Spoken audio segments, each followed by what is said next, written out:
આપણે છે ને ગમે ત્યાં આઈએનજી લગાડતા હોય, રનિંગ, સિંગિંગ, સ્વિમિંગ, પણ આઈએનજી લગાડેલો શબ્દ દર વખતે ક્રિયાપદ હોય એ જરૂરી નથી. એ ક્યારેક છે એ યસ જીરંડ પણ હોઈ શકે. આ જીરંડ શું છે તેની બેઝિક થી લઈને એડવાન્સ સુધીની માહિતી છે એ આજના સેશનમાં તમે મેળવશો. સો બી ફોકસ. જય હિન્દ માય ડિયર વિદ્યાર્થીઓ. સવાલ થાય કે સર જીરંડ છે શું? What is the meaning of gerund? સમજીએ. જીરંડ કઈ એવું અઘરું વસ્તુ નથી ભાઈ. આજનું સેશન જે કાફી છે આ શબ્દનું પોસ્ટમોર્ટમ કરવા માટે. ખાલી ને ખાલી ધ્યાન આપજો, ડાયરો એન્જોય કરજો. આમાં કઈ એવું નથી કે તમારે યાદ રાખવું પડશે ને પાકું કરવું પડશે. એકવાર આંખની સામેથી છુમ લખાનું પસાર થઈ ગયો ને એટલે છુમ સરાનું મગજમાં બેસી જાય. સાંભળો, આ જે દરેક શબ્દ છે આપણે બોલીએ ભાઈ રીડિંગ, એમાં આઈએનજી આવે છે. યસ. હું એમ કહું કે વોકિંગ, એમાં આઈએનજી આવે છે. યસ. કોઈ પણ શબ્દ સ્પીકિંગ હોય, હિયરિંગ હોય, લિસનિંગ હોય, રનિંગ હોય, કોઈ પણ શબ્દ જેમાં આઈએનજી છે, આઈએનજી વાળો શબ્દ હશે ને એટલે જીરંડ જ હશે એવું ના હોય. આઈએનજી વાળો શબ્દ હોય તો કાં તો એ શબ્દ છે એ જીરંડ હોય અને કાં તો એ શબ્દ છે એ વર્બનું આઈએનજી વાળું ફોર્મ હોય, એટલે કે ટૂંકમાં એ ક્રિયાપદ જ હોય. કાં એ ક્રિયાપદ હોય અને કાં એ જીરંડ હોય. ક્રિયાપદ ક્યારે હોય? તમે આવા સેન્ટેન્સ જોયેલા હશે ક્યાંક ને ક્યાંક, હે ને? કે આઈ એમ રીડિંગ અ બુક, કે હું પુસ્તક વાંચી રહ્યો છું. તો આ વાક્યની અંદર જે રીડિંગ છે ને, યસ, એ તમારું ક્રિયાપદ એટલે કે વર્બ છે. કે એ રીડિંગ છે એ વાંચવાની ક્રિયા બતાવે છે આ વાક્યમાં. સમજો, આઈ એમ રીડિંગ અ બુક, હું પુસ્તક વાંચી રહ્યો છું. તો આ રીડિંગ કહે છે કે યસ સાહેબ તમે પુસ્તક વાંચી રહ્યા છો.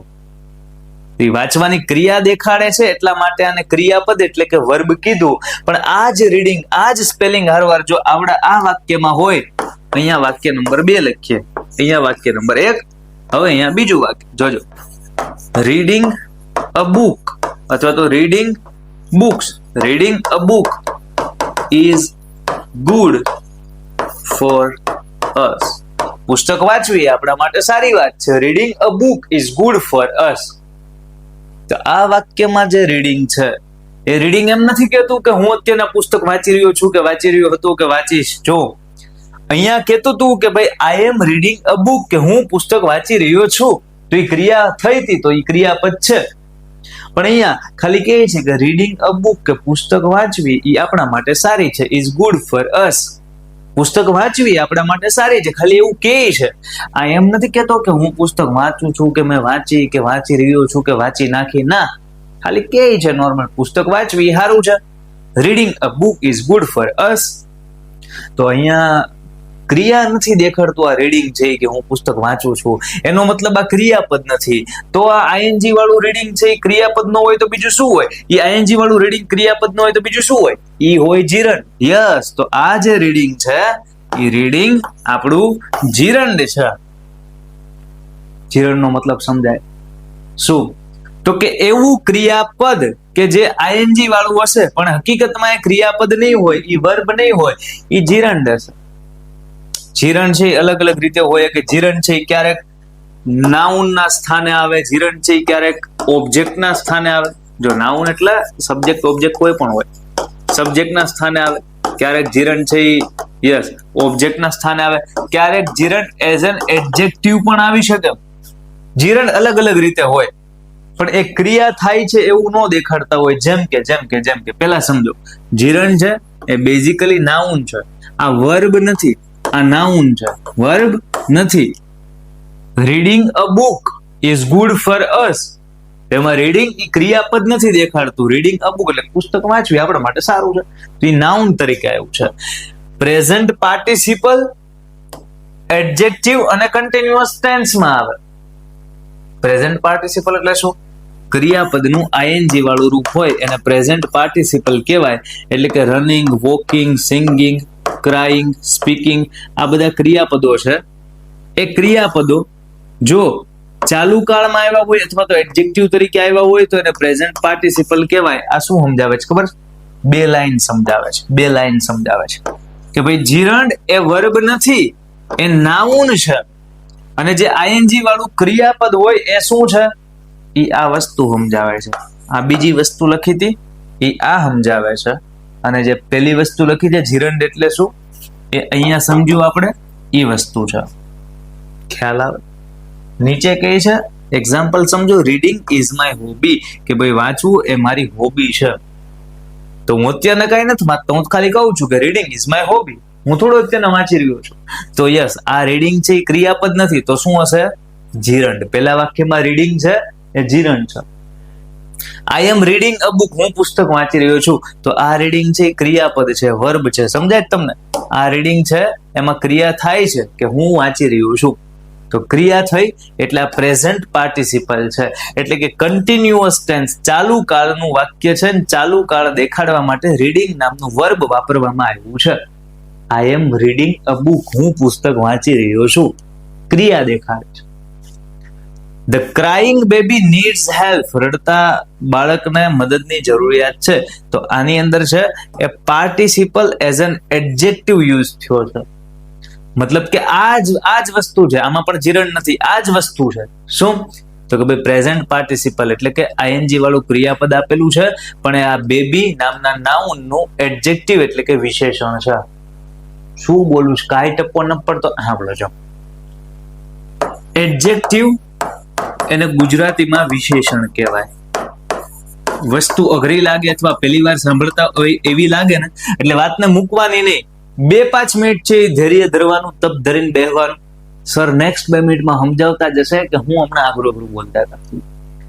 કેમ કે અઘરી વસ્તુ ક્યારે લાગે છે? આપણને આવડતી નથી ત્યારે. તો એને હેલી કરવા માટે શું કરવું પડશે? એ શીખવી જરૂરી છે. એ શીખાશે કેમ? શીખશું તો. વાત સમજો, હું જે બોલતો બધું સમજાશે હમણાં. એડજેક્ટિવ નો મતલબ થાય વિશેષણ, અને વિશેષણ એટલે શું? કોઈ પણ નાઉનમાં વિશેષતા એડ કરે એને વિશેષણ કહેવાય. નાઉન એટલે શું? નાઉન એટલે નામ. આ પેન છે એ એક નાઉન છે, પણ હું એમ કહું કે બ્લેક પેન, તો આ પેન પણ કેવી પેન? Black pen. તો જે બ્લેક લગાડ્યું ને આગળ, એ આ નાઉન, આ જે પેન નામનું નામ છે એની વિશેષતા દેખાડી, એટલે એ બ્લેક હતું, એ વિશેષણ થયું, બ્લેક પેન. હું એમ કહું કે બેલ્ટ, તો ખાલી નાઉન થયું. પણ એમ કહું કે બ્રાઉન બેલ્ટ, તો બ્રાઉન છે એ આ બેલ્ટની વિશેષતા દેખાડે છે કે ભાઈ ખાલી બેલ્ટ નહીં, બ્રાઉન કલરનો બેલ્ટ. તો એ બ્રાઉન છે એ આ બેલ્ટ માટે શું થયું? એડજેક્ટિવ થયું, વિશેષણ થયું. ખાલી એમ કહું કે હેર, અને એમ કહું કે બ્લેક હેર્સ, તો બ્લેક છે એ હેર્સ માટેનું વિશેષણ થયું. ખ્યાલ પડે? તો વિશેષણ એટલે કઈ નહીં, આવા નાઉન ની વિશેષતા. અહીંયા ખાલી બેબી નથી કેતો, હું કહું છું ક્રાઇંગ બેબી, કે રડતું બાળક. તો બેબી છે એ નાઉન છે, પણ કેવું બાળક સાહેબ? તો કે ક્રાઇંગ બેબી, રડતું બાળક. તો એ બાળકની વિશેષતા દેખાડી કે રડતું છે, રડતું બાળક છે, એટલા માટે આ ક્રાઇંગ ને એડજેક્ટિવ કહેવાય, ક્રાઇંગ ને વિશેષણ કહેવાય આ બેબીનું. Yes sir. તો જ્યારે વિશેષણ તરીકે આઈએનજી વાળું ક્રિયાપદ આવે ત્યારે તમે એને એડજેક્ટિવ તરીકે આવેલું પ્રેઝન્ટ પાર્ટિસિપલ કહી શકો. તો આ પેલા 3 વાક્યોમાંથી પેલા વાક્યમાં રીડિંગ એ જીરંડ છે, બીજા વાક્યમાં રીડિંગ એ ચાલુ કાળ દેખાડે છે, અને ત્રીજા વાક્યમાં જે ક્રાઇંગ છે એ એડજેક્ટિવ છે આ બેબીનું. તમે જ્યારે જીરંડ સમજતા હોય ત્યારે ખાલી જીરંડના એક્ઝામ્પલ લ્યો ને સમજો, 20 એક્ઝામ્પલ જો આ બધા જીરંડ છે, તો કન્ફ્યુઝન થાય કે ભાઈ આઈએનજી વાળા ક્રિયાપદો તો બધે આવે, ક્યાંક ક્રિયાપદ કહો છો, ક્યાંક જીરંડ, ખબર કેમ પડે? આ તમે હારો હાર કમ્પેરિઝન કરીને ભણો કે ભાઈ દુનિયામાં 3 વસ્તુ આઈએનજી વાળી આવે, 1, 2 અને 3. એક આવે નોર્મલ આઈએનજી વાળું ક્રિયાપદ, એક આવે આઈએનજી વાળું વિશેષણ એટલે કે એડજેક્ટિવ જે અહીંયા ભણ્યા, અને એક આવે આઈએનજી વાળું ક્રિયાપદ પણ હકીકતમાં ક્રિયાપદ ન હોય, એ હોય આપણું નાઉન. અને નાઉન તરીકે જ્યારે આઈએનજી વાળું ક્રિયાપદ કામ કરે, નાઉન તરીકે કામ કરે આઈએનજી વાળું ક્રિયાપદ, ત્યારે તમે એને શું કહો છો? જીરંડ કયો. તો આઈએનજી વાળી 3 વસ્તુ આવે. ક્લિયર થાય? જો હજુ ના સમજાતું હોય તો યસ, પહેલેથી કાર્યક્રમ આપણે સ્ટાર્ટ કર્યો ત્યાંથી ધીરે ધીરે જોવાનું સ્ટાર્ટ કરો, ફરીવાર જો સમજાઈ જશે. કોન્સેપ્ટ આ છે. હવે જીરંડના અલગ અલગ ટાઈપ હોય, જેમ કે જીરંડના પહેલો ટાઈપ સબ્જેક્ટ તરીકે છે, એ વર્બનું સબ્જેક્ટ તરીકે છે જીરંડ કામ કરે. જો સ્વિમિંગ કીપ્સ મી ફિટ, સ્ટાર્ટિંગમાં આવ્યું, આ સબ્જેક્ટ છે. રીડિંગ ઇમ્પ્રુવ્સ નોલેજ, આ સબ્જેક્ટ છે, સ્ટાર્ટિંગમાં આવ્યું. આઈ એન્જોય ડાન્સિંગ લાસ્ટમાં આવ્યું આ ઓબ્જેક્ટ તરીકે, શી લાઈક સિંગિંગ લાસ્ટમાં આવ્યું ઓબ્જેક્ટ તરીકે. સમજાય? આની અંદર સ્વિમિંગ હું કરતો નથી, રીડિંગ કરતો નથી, ડાન્સ કરતો નથી, ગીત ગાતો નથી, ખાલી કહું છું કે આઈ એન્જોય ડાન્સિંગ, મને ડાન્સ કરવાની મજા આવે. હું કઈ કરતો નથી અત્યારના. સિંગિંગ, શી લાઈક સિંગિંગ, એને ગીત ગાવાની મજા આવે. એને ભાઈ સ્વિમિંગ કીપ્સ મી ફિટ, સ્વિમિંગ છે એ મને ફિટ રાખે છે. અને રીડિંગ ઇમ્પ્રુવ્સ નોલેજ, કે ભાઈ રીડિંગ થી જ્ઞાન વધે. આ દરેક વાક્યમાં જે આઈએનજી વાળા શબ્દો છે એ ક્રિયાપદ નથી, એ નાઉન તરીકે કામ કરે છે. અને નાઉન તરીકે જ્યારે આઈએનજી વાળી વસ્તુ કામ કરે ત્યારે જ એને જીરંડ કહેવાય. એ ચાહે સબ્જેક્ટ તરીકે હોય સ્ટાર્ટિંગમાં વાક્યની, ચાહે ઓબ્જેક્ટ તરીકે હોય લાસ્ટમાં વાક્ય. ત્રીજી રીતે કોમ્પ્લિમેન્ટ ઓફ વર્બ, બી ના કોમ્પ્લિમેન્ટ તરીકે. એટલે શું? My favourite hobby is painting. મારી ફેવરેટ હોબી પેઇન્ટિંગ છે. હું અત્યારના પેઇન્ટ કરી થોડો રહ્યો છું, હું અત્યારના કઈ દોરી થોડો રહ્યો છું, ખાલી છે એમ કહું છું કે ભાઈ પેઇન્ટિંગ છે તો છે. તો કામ નથી થતું એટલે વર્બ નથી, ક્રિયાપદ નથી. તો વર્બ ન હોય આઈએનજી વાળી વસ્તુ તો શું હોય? તો જીરંડ હોય, તો એ નાઉન હોય. અહીંયા જો હિઝ વર્ક ઇઝ ટીચિંગ, એનું કામ ભણાવવાનું છે. ખાલી કહે છે કે હિઝ વર્ક ઇઝ ટીચિંગ, એ અત્યારના થોડા ટીચ કરી રહ્યા છે, અત્યારે થોડા ભણાવી રહ્યા છે. તો નોર્મલ આઈએનજી વાળો શબ્દ છે, નાઉન તરીકે કામ કરે એટલે ઇટ્સ અ જીરંડ. અહીંયા જો જીરંડનો ચોથો યુઝ અને જબરદસ્ત યુઝ, મોસ્ટ ઓફ ધ એક્ઝામમાં જીરંડનો આ યુઝ નંબર 4 પૂછાય. શું? જ્યારે વાક્યમાં તમને છે એ પ્રિપોઝિશન દેખાય, ઓફ દેખાય, એટ દેખાય, બાય દેખાય, આ દરેક પ્રિપોઝિશન પછી આઈએનજી વાળું ક્રિયાપદ આવે અને હકીકતમાં એ ક્રિયાપદ ન હોય, એ હોય આપણું જીરંડ. ચેક કરો, શી ઇઝ ફોન્ડ ઓફ એટલે આઈએનજી વાળી વસ્તુ reading. She is fond of reading, એમ ન બોલાય કે she is fond of read. તમે બોલો તોય તમને રીડમાં મજા ન આવે, રીડિંગમાં જ મજા આવે. સાંભળો, she is fond of reading કે she is fond of read. She is fond of reading, કે એને વાંચવું પસંદ છે. He is good at singing, at, of, by, આ બધા શું છે? પ્રિપોઝિશન્સ છે. બરાબર? તો he is good at singing, એ સિંગિંગમાં સારો છે, ગીત ગાવામાં સારો છે. એમ ન બોલાય કે he is good at sing, એમ જ બોલવું પડે કે he is good at singing. Clear થાય? અને યસ, જીરંડનો પાંચમો ટાઈપ છે કે જે ચોક્કસ અમુક શબ્દો હોય, ચોક્કસ અમુક વર્બ્સ હોય, સર્ટેન વર્ડ્સ, એની પછી ક્રિયાપદ જે આવે એ આઈએનજી વાળું જ આવે. અને હકીકતમાં એ ક્રિયાપદ ન હોય, એ નાઉન તરીકે કામ કરે. અને આઈએનજી વાળી વસ્તુ જ્યારે નાઉન તરીકે કામ કરવા મળે ત્યારે આપણે શું કહીએ? જીરંડ. જો એડમિટ, આમાંથી ગમે એ શબ્દ ગમે ત્યાં ફાળી જાવ, એની પછી આઈએનજી જ આવે. એડમિટ છે તો જો આ એડમિટ આવ્યું તો પછી આઈએનજી વાળું મૂકવાનું. શી એડમિટેડ, એને સ્વીકાર્યું, એને કબૂલ કર્યું. સ્ટીલિંગ ધ મની, કે ભાઈ એને પૈસા ચોર્યા. શી એડમિટેડ સ્ટીલિંગ ધ મની, એને સ્વીકાર્યું કે એને પૈસા ચોર્યા. રેડી? સો અહીંયા એડમિટ નામનો શબ્દ આવ્યો, પછી આઈએનજી વાળું જીરંડ આવે. કયા કયા શબ્દો છે એકવાર જોઈ લો. એડમિટ, અવોઇડ, પછી છે એન્જોય, આ શબ્દ મગજમાં ફિટ કરી દેવા. Dislike, finish, keep, mind, practice, suggest, recommend, consider, miss, postpone, deny, quit, imagine વગેરે. એટલે વગેરે આવું એટસેટ્રા કે કાંઈ કોઈ પછી આઈએનજી વાળો આવે એમ નથી કહેતો હોય તો વગેરે લખ્યું है ना. સો આટલા શબ્દોમાંથી કોઈ પણ એક શબ્દ વાક્યમાં અગર दिख जाए, देखो यहाँ पे दिख गया एडमिटेड. साहब તમે તો એડમિટ કહેતા હતા, તો એડમિટેડ છે.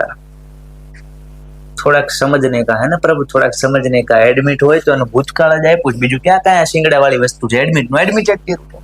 સો એડમિટ હોય, અવોઇડ હોય, એન્જોય, અહીંમાંથી ગમે શબ્દ, then we should put ing form of verb and it is work as a noun, so we call this word as જીરંડ. એટલે આપણે જીરંડ તરીકે ઓળખીએ છીએ. બરાબર? એક એક્ઝામ્પલ લીજો. આઈ એન્જોય સ્વિમિંગ, મને સ્વિમિંગ કરવાની મજા આવે. તો અહીંયા હું અત્યારે થોડો સ્વિમિંગ કરી રહ્યો છું, ખાલી કહું છું કે ભાઈ આઈ એન્જોય સ્વિમિંગ, આપણને મજા આવે. તો આ જીરંડના 5 અલગ અલગ યુઝ હતા. આ 5 અલગ અલગ ટાઈપે જીરંડનો ઉપયોગ તમે કરી શકો. સબ્જેક્ટ તરીકે, ઓબ્જેક્ટ તરીકે, પ્રિપોઝિશન તરીકે, ચોક્કસ શબ્દો પછી, અને કોઈ પણ ટુ બી ના રૂપના કોમ્પ્લિમેન્ટ તરીકે. જીરંડ એટલો ઈઝી ટોપિક છે. જીરંડમાં કાંઈ એવું ખાસું અઘરી વસ્તુ છે નહીં. ખાલી એટલી વસ્તુ મગજમાં રાખવાની કે જીરંડ એ એક પ્રકારનું નાઉન જ છે. કા સબ્જેક્ટ તરીકે કામ કરશે, કા ઓબ્જેક્ટ તરીકે કામ કરશે. એ ક્રિયા નહીં દેખાડતું હોય, એ છતાં આઈએનજી વાળું ક્રિયાપદ જેવું લાગશે ખરા. Clear? Common mistakes, common errors કે જે એક્ઝામમાં પૂછાય અને આપણે મિસ્ટેક કરીને લઈ આવીએ એ ના થાય એટલા માટે 3 ટાઈપની મોટા ભાગે જીરણમાંથી તમને એરર એક્ઝામમાં પૂછાય. એકવાર જોઈ લો question. I am use to get up early. આ સેન્ટેન્સ તદ્દન ખોટું છે. તો સાહેબ સાચું સેન્ટેન્સ કેમ લખાય? I am use to getting up early. Get up early નહીં, getting up early. I am use to get up early. I am use to getting up early. કેમ? તો કે યુઝ ટુ નામના શબ્દ પછી આઈએનજી આવે. She is good in dance. Good in ના હોય, હંમેશા યાદ રાખો ગુડ એટ હોય. આ આખો શબ્દ હારો હાર જ હોય. ગુડ એટ હોય, ગુડ ઇન ના હોય. શી ઇઝ ગુડ એટ અને ગુડ એટ આવે પછી આઈએનજી વાળું જીરંડ આવે. તો આપણે લખ્યું she is good at gerund dancing. Ready? He suggested to go there. Suggest નામની વસ્તુ આવે પછી આઈએનજી વાળી વસ્તુ આવવી પડે. આ દરેક વસ્તુ આપણે જોઈ છે. સજેસ્ટ હોય તો આઈએનજી વાળી વસ્તુ આવવી જોઈએ. તો આપણે લખવું જોઈએ હી સજેસ્ટેડ ટુ ગો નહીં, going there. He suggested going there. સમજાય? કહેવાનો મતલબ એટલો છે, જો તમને જીરંડ શું છે, જીરંડનો યુઝ કઈ કઈ જગ્યાએ થાય છે, ઈ જો ખબર હોય, આ જીરંડના 5 યુઝ, ધેન તમે કોઈ પણ એક્ઝામનો કોઈ પણ ક્વેશ્ચન જો જીરંડનો છે તો સોલ્વ કરી શકો. સમજાય? વાત ધીરે ધીરે ક્લિયર થવી એ જરૂરી છે. જો ક્લિયર થતી હોય તો મને કમેન્ટમાં તમે કહી શકો છો કે સર સમજાય છે જીરંડ શું છે. હવે અમને બાકીના સ્ટુડન્ટની જેમ કન્ફ્યુઝન નથી રહ્યું. આઈએનજી વાળી બધી વસ્તુ ક્રિયાપદ હોય, નો હોય. ક્રિયાપદ પણ હોઈ શકે અને જીરંડ પણ હોઈ શકે. અને આઈએનજી વાળા બધા શબ્દ જીરંડ હોય એવું ન હોય. કાં તો એ જીરંડ હોય, કાં તો એ વર્બ હોય. બે હોય સાહેબ. બે કેમ ન હોય સાહેબ? ન હોય, એક જ હોય ગમે. રેડી? 5 ક્વેશ્ચન અહીંયા આપેલા છે, પ્રેક્ટિસ કરીએ. આના પ્રેક્ટિસના ક્વેશ્ચન કેવા હેલા જો મને 5 ના આન્સર વગર જોયે ખબર છે, વગર વિચારે ખબર છે. કેમ? તો કે ભાઈ જીરણની પ્રેક્ટિસ છે તો જીરણની પ્રેક્ટિસમાં આઈએનજી તો આવે ને. તો આઈ એન્જોય રીડિંગ. પણ જ્યારે ક્વેશ્ચન એક્ઝામમાં પૂછાશે ત્યારે કહેશે થોડા કે ભાઈ આ જીરણનો ક્વેશ્ચન જે કરો સોલ્વ, કે તો આઈએનજી વાળો ન ગોતો તમે. સમજાય? પણ અહીંયા ખુદ વિચારો તમે. I enjoy read, I enjoy, બીજું કઈ સારું લાગે? આઈ એન્જોય રીડિંગ, એ જ સારું લાગે. Blank in the she is fun. તો ભાઈ દરિયામાં તરવું એ મજાની વાત છે. સ્વિમ ઇન ધ સી કે swimming in the sea? Swimming in the she is fun. દરિયામાં તરવું એ મજાની વાત છે. શી સજેસ્ટેડ, સજેસ્ટેડ પછી તો આઈએનજી વાળું આવે. હમણાં જ આવો ક્વેશ્ચન આવ્યો. તો she suggested going to the market. He is fond of, જો પ્રિપોઝિશન આવ્યું, of, in, by, આ કોઈ પણ તેની પછી આઈએનજી વાળી વસ્તુ તો પ્લેઇંગ આવે. He is fond of playing cricket. પછી અહીંયા જો my job is teach English, taught English કે teaching English. તો my job is teaching English. તમે ક્વેશ્ચન વાંચતા હોય ને ત્યારે તમને ખબર પડે કે યસ આ ક્વેશ્ચન જીરણનો છે અને અહીંયા આઈએનજી આવવું પડે. પણ આ 5 માંથી એકય વાક્યમાં અત્યારના અંગ્રેજી નથી ભણાવતો, અત્યારે ક્રિકેટ નથી રમતો, અત્યારના માર્કેટમાં નથી જતા, અત્યારની તરી નથી રહ્યા, અત્યારના વાંચી નથી રહ્યા, એ છતાં આઈએનજી આવ્યું. કેમ કે બધામાં જીરંડ તરીકે આઈએનજી વાળું વર્બ આવ્યું છે કે જે નાઉન તરીકે કામ કરશે. કે I enjoy reading. He is fond of playing cricket. My job is teaching English. જો અહીંયા સુધીની દરેક વસ્તુ સમજાણી હોય તો તમારા માટે સેલ્ફ પ્રેક્ટિસના 5 ક્વેશ્ચન છે, 5 ક્વેશ્ચનનો આન્સર છે મને કમેન્ટમાં આપો. બટ યસ વિચારીને, સમજીને અને પછી કોન્સેપ્ટને આધારે 5 ક્વેશ્ચનને વ્યવસ્થિત રીડ કરો. તમને ખુદને સમજાય કે ઓકે સર આમાં આઈએનજી નું ફોર્મ આવ્યું તો એ શા માટે આવ્યું, આમાં કેમ જીરંડ તરીકે જ આવ્યું, એ કોન્સેપ્ટ સમજાય તો આના કમેન્ટમાં છે આ 5 મને આન્સર આપજો. તમારી એકની કમેન્ટની છે મને રાહ રહેતી હોય છે. વિડીયો પોઝ કરો અને કમેન્ટમાં પહેલા આન્સર આપો. Done sir? મળીએ છીએ નેક્સ્ટ સેશનમાં. આજનો ડાયરો અહીંયા સુધી રાખીએ છીએ. ચેનલ જો હજુ સબસ્ક્રાઇબ ના કરી હોય then you can subscribe this channel અને નોટિફિકેશન બેલ પણ ઓન કરી શકો છો કે જેથી રેગ્યુલર આવતા વિડીયોઝની, લેક્ચર્સની માહિતી છે એ તમને અપડેટ્સ રૂપે મળતી રહે. આજનો ડાયરો અહીંયા સુધી. જય હિન્દ, જય ભારત.